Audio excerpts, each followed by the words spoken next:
Congressional Democrats and Republicans are deeply divided on how U.S. tax code should change. Jacqueline Policastro with our exclusive D.C. Bureau brings an in-depth look at the debate. We're right in the middle of a tax debate. The president is asking members of Congress to embrace what he's calling middle-class economics, telling us it's all about making the economy work for everyone. Middle-class economics, or redistribution of wealth. The president says we're overtaxing the middle class and giving too many tax breaks to the rich. Even though we've got a system, a free market system designed to incentivize us all to work hard, we admire success.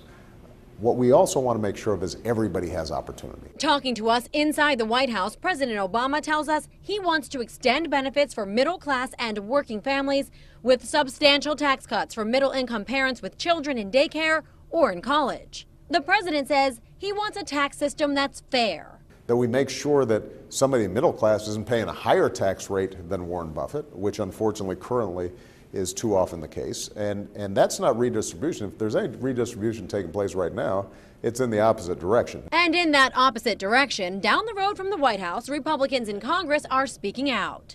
If I only did the things the president wanted me to do, I wouldn't take this job. North Dakota Congressman Kevin Cramer is one of the lawmakers supporting the repeal of the estate tax. The current estate tax applies to estate transfers in excess of $5.4 million for individuals and $10.9 million for couples. Those estates can be subject to a 40% tax rate. Cramer says the tax punishes success, calling it bad for community, bad for the economy, and immoral. American farms and ranchers, North Dakota farms and ranches, are, I think, typical of a lot of family small businesses, but they may be a little atypical in the sense that they're very high valued, but very illiquid. And that's the exact scenario that is punished. The repeal of the estate tax won't pass the president's desk. So while it's clear that most Democrats and Republicans look at tax policy differently, there are still some areas of common ground. We know, for example, the president wants to lower the corporate tax rate, make us more competitive in the global marketplace.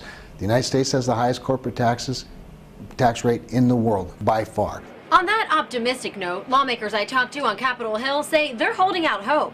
They believe some sort of comprehensive tax reform will happen by the end of the year. Reporting at the White House, I'm Jacqueline Policastro.